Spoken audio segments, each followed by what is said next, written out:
What's up? Hope everyone's having a good day and is ready for another video in the series we like to call Underrated Throwers. Now today we got Mac Wilkins.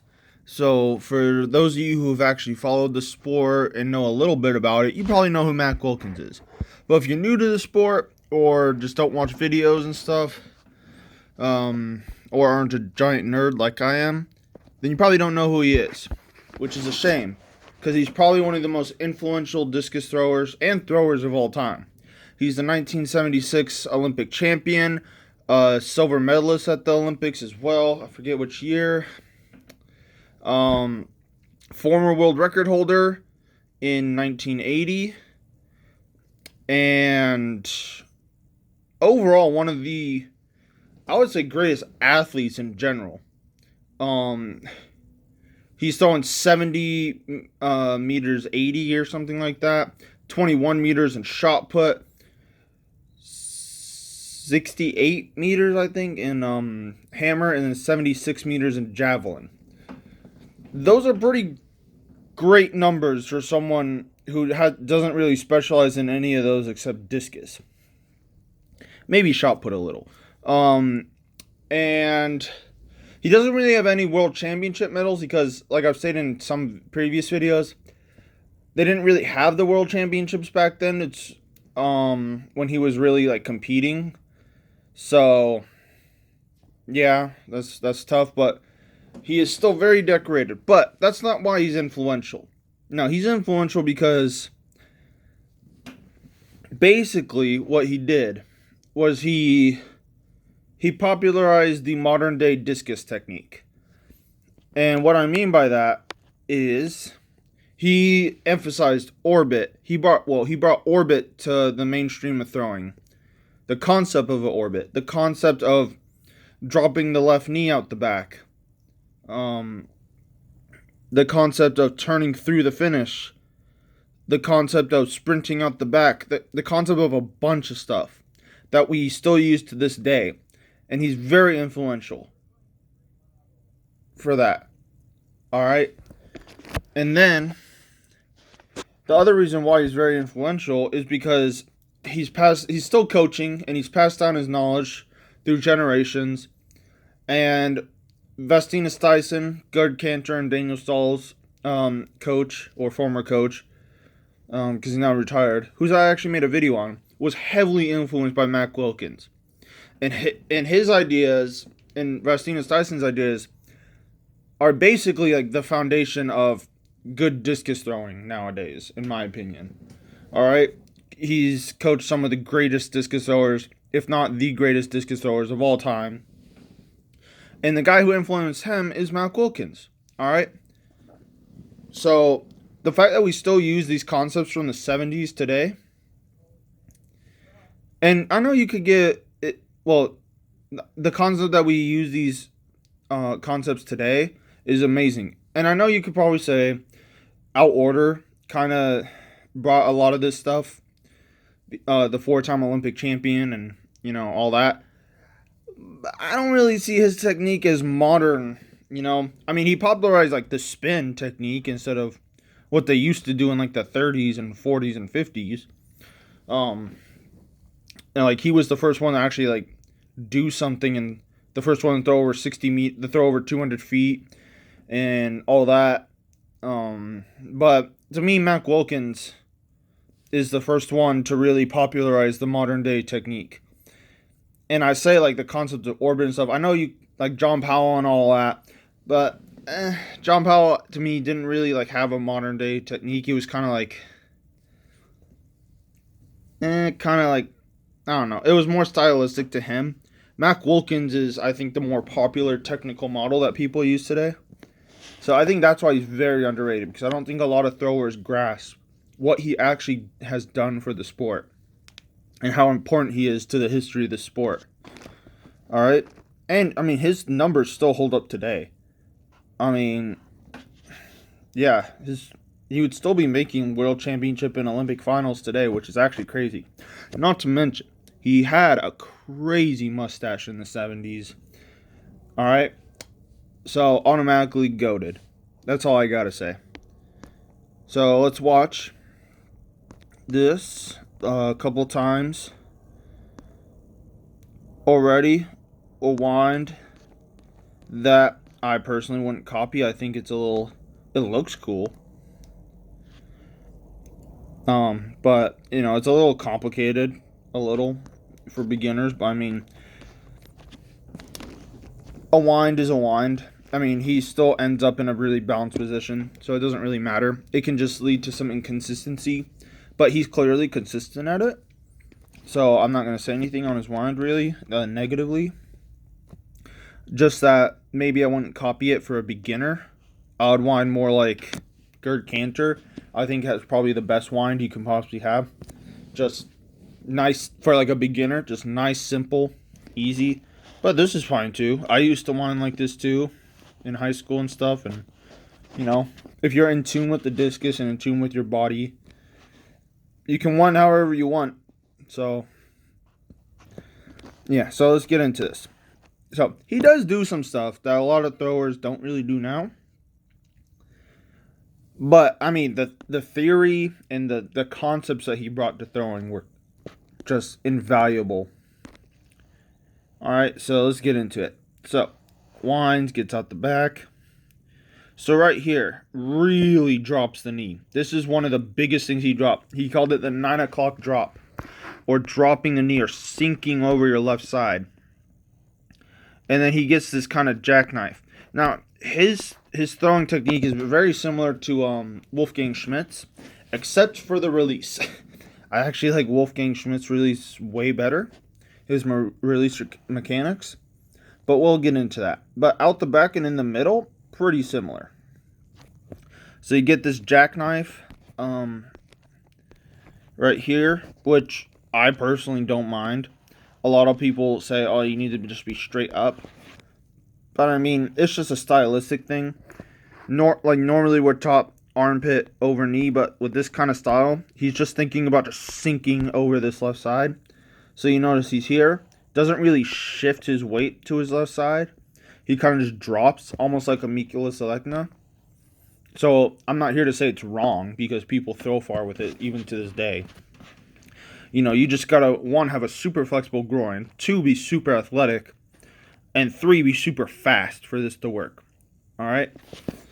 For this style to work. And what I mean by this style is leading with the knee. So if you notice, his foot isn't turning.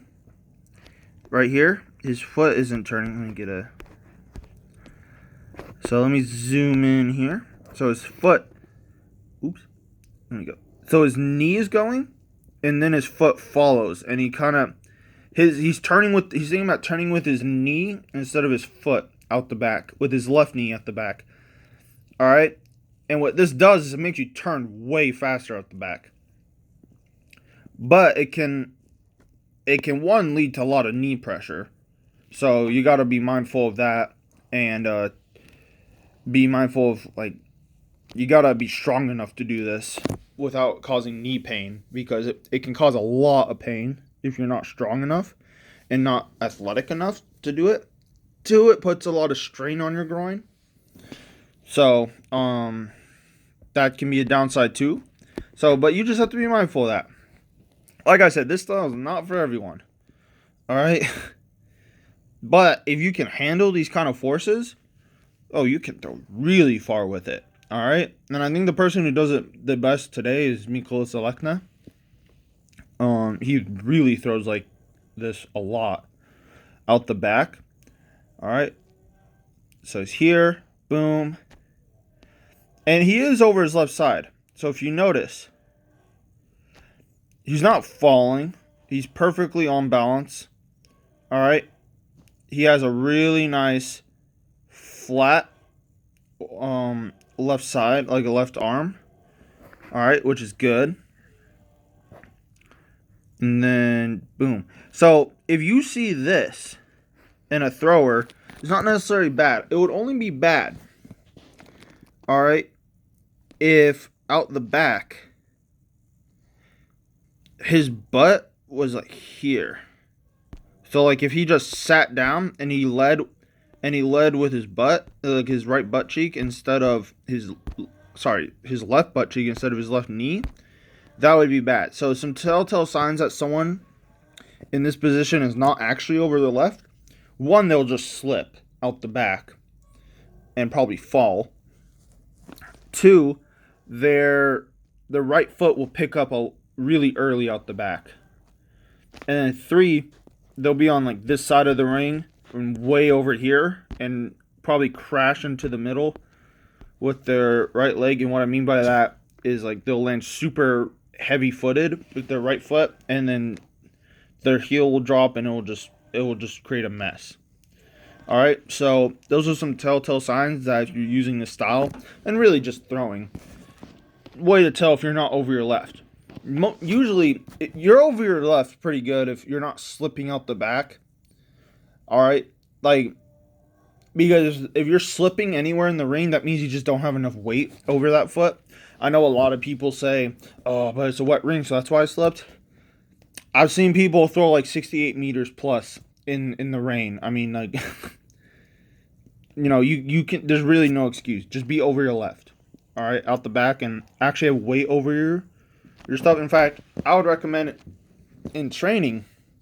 If you have a problem with getting over your left, just even if it's not raining, just dump water in the ring, and it will force you to get weight over your left side or whatever part of the throw you're having a problem keeping your weight on.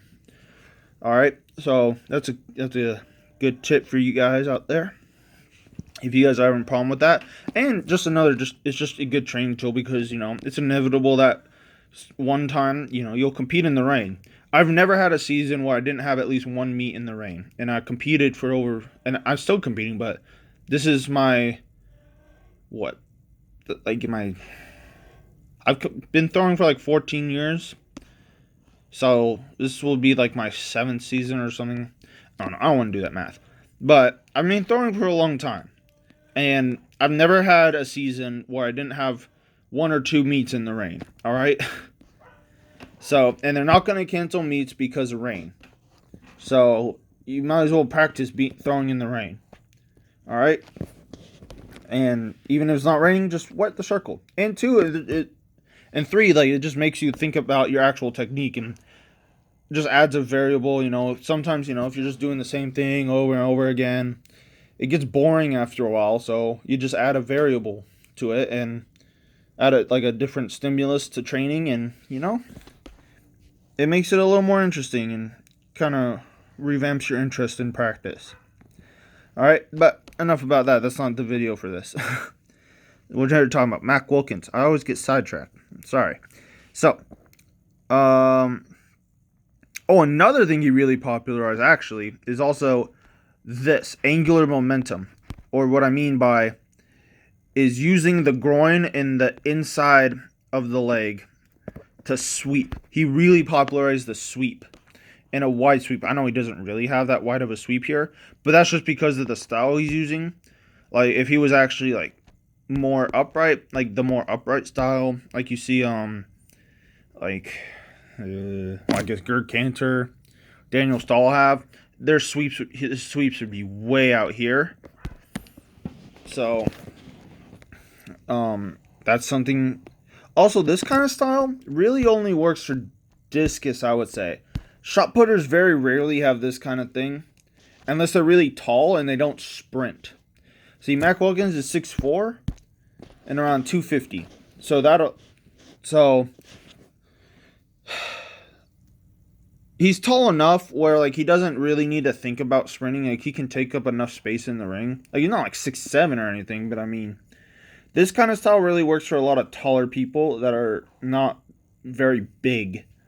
All right, so because you don't really have to think about the sprint, like sprinting off, because I mean, it's hard to actually like push off the ground when you're using this style, because, you know, you don't really see sprinters in this kind of weird angle. And there's a reason for it, because, I mean, you can't really, like, actually push off your left foot very good. He's using a lot of momentum and a lot of whip or angular momentum with his right side. He's using a lot of rotational momentum out the back to get into the middle in the front. All right, that's what this style is really heavily based on. And that's why you see people use it that are generally like pretty tall, like around like 6'2" to like 6'5" or so, usually pretty slim and don't weigh that much, but are super fast and super coordinated and super explosive, like Mikula Selekna. And I keep bringing him up, but he really does, the more I think about it, really throw like Mac Wilkins, honestly. So, yeah, he's really like a modern day embodiment of this. And you know, he's a 71-meter thrower. He actually throws further than Mac Wilkins, but I mean, oof. But oh well. We're not here to talk about Mikula Selekna. Alright, so he's here. Gets out the back, really nice, holds his chest to the middle. I mean, it's hard to see because of the quality of this video, because I think this was from the 80s or so. This throw, which I think is Mac Wilkins' best technical throw ever. His technique got a little better as his career like went on when he was older, but the distances weren't there because, you know, he was older. So I mean he was still throwing far and competing at Olympics. So I mean, shoot.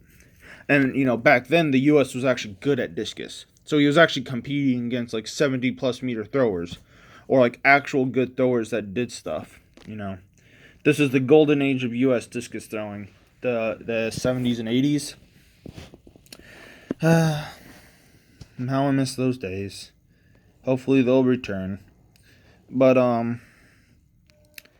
yeah, so he's here. Let's get to the front. So he kind of stops his right foot. I personally, that's like I tend to think that's a stylistic thing. I mean, it's not necessarily bad, because he's doing it to wait for his left foot to ground. I am the belief that you need to keep that right foot rotating, because one, it will get your left foot down faster, in my opinion, and it won't stop your momentum. But I mean, you can also use it if you have trouble throwing early or releasing too early. Then this is a good way to stop that, because if you stop your right foot moving in the middle, like once it's turned this way to 90 and waits for that left foot to ground, then as long as you're not opening and you still have, you're under tension, which he is, I mean, it's fine. You know, I mean, he's throwing 70 meters like this, so I mean, who am I to judge? All right, so lands in a really nice position. Now, this is one of the biggest things I don't like about Mac Wilkins' throw, and what I mentioned earlier in the video. But I think Wolfgang Schmidt really brought the non-reverse reverse. And I think I've actually made a video on Wolfgang. Yeah, I think I have. And I mentioned that him and Mac Wilkins threw very similarly. Oh my god, I'm illiterate.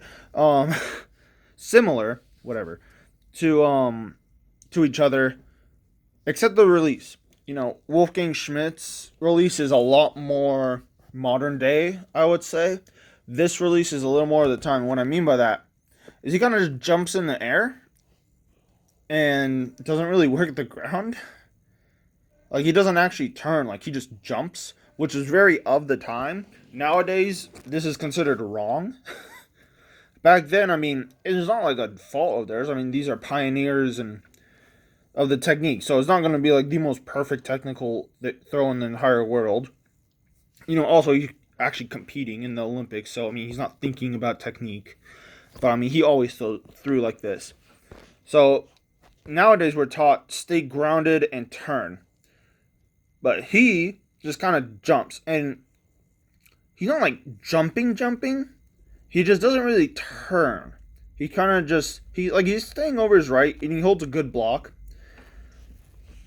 But I mean, like, he doesn't turn and then lift, he kind of just lifts. But a key part in why he throws really far compared to other people, like novices and stuff, that just jump. If you notice, well, maybe you can't notice because of the quality of this video, his right foot and his right knee is still bent. So he didn't actually fully extend. He just didn't do the turning part, which is something that I think Wolfgang Schmidt has to be credited for bringing into the throwing world, is that. And I think Germans really brought that into the reverse, because Germans are known for non-reversing, and Wolfgang Schmidt is one of the only Germans who has actually had success doing a reverse. Fun fact, Wolfgang Schmidt actually broke Mac Wilkins' world record like a month later or so, or something like that. It was really soon after. And they actually became training partners. Mac Wilkins was actually very instrumental in getting Wolfgang Schmidt out of East Germany at that time, or West Germany. No, I think East Germany, because he was in prison because of his political beliefs. So Mac Wilkins brought him to the U.S. and was very instrumental in his release from prison. So big dubs for Mac Wilkins.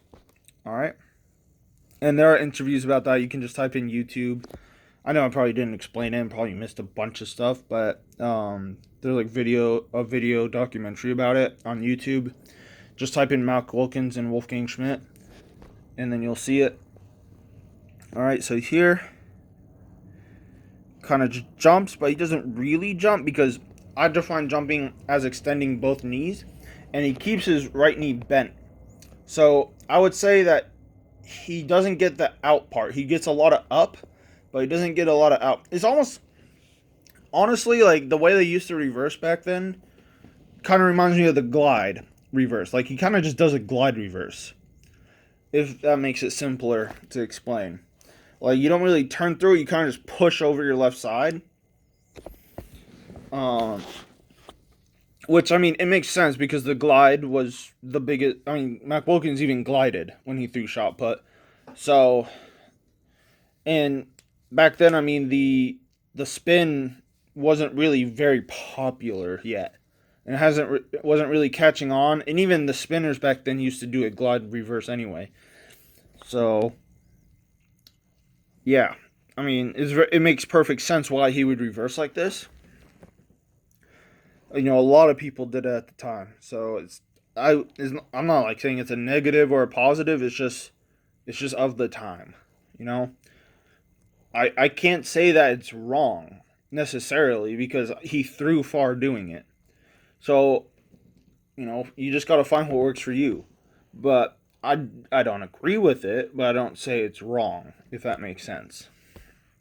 Just because I don't agree with something doesn't necessarily make it wrong, you know, it's just my opinion. So, gets here, boom. And you can tell it's a glide reverse because he just sticks this and then just kind of just tries to stay in. He doesn't actually, like, spin on his foot. Like, he doesn't have a lot of rotational energy going into the disc. So, it's a lot of linear energy. Which, I mean, it obviously works. But, I mean, you have to be a special type of athlete to throw far, which he clearly was. Athletic specimen. With, might I add, once again, an incredible mustache. Alright. And yes, I said mustache, because, my God, that was a mustache. Just look up pictures of Mac Wilkins in the 70s. Woo! That man can get it. Anyway. I don't know what I'm talking about right now. Went off on a completely different tangent. But, yeah, that's basically his throw. Gets in. I forget how far this was. Or what stadium this was. I think, was this 88? No. Was it? I forget. Oh, well. Maybe I'll remember eventually. Oh, well, you can just look it up, too. I mean, there's a bunch of videos of him. There's a video on his world record throw, but I chose to use this video because I think it's a little it's a little better quality, because his world record, well, I guess was in the 80s, but I mean, it was 1980, so I guess the 80s. But I think his technique was a little better in this video than when he threw his world record, which I know sounds crazy, but I mean, he was also older here. I think this was 88. So, I mean, he won his Olympic medal, Olympic gold in 76 in Montreal. So, I mean, he's older here, you know? So, yeah, that's why I think he's underrated. I think he's super important to the way discus is thrown now.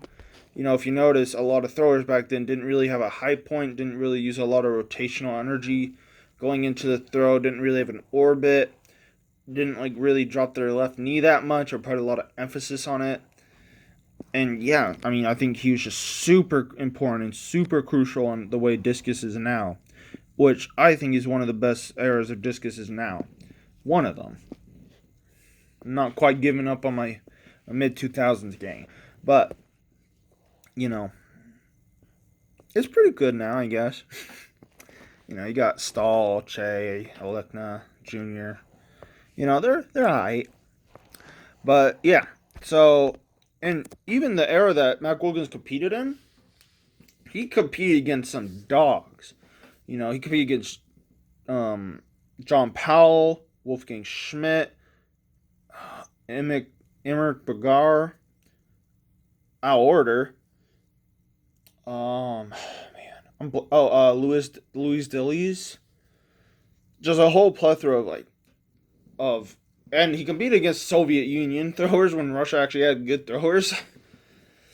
So if you look at the top 25 in history on Wikipedia, a lot of them were from this era. From the competing against Mac Wilkins. So Jürgen Schultz, how could I forget about him? Competing against Jürgen Schultz, who actually, I think, if this is the 88 Olympics, Jürgen Schultz beat him here. So, I forget if this was the 88. It's the same uniform that he wore in 88, but I forget. Whatever. It's just going to bother me. It's a me problem. But, yeah. Yeah, so, and, he managed to beat a lot of them, a lot of the time. So, yeah, that's what I think. Why he's underrated and why I think he's one of the most influential throwers ever. And I hope you guys enjoyed the video. I'll link his personal best, his height and weight, and notable accomplishments in the video description. And have a good day.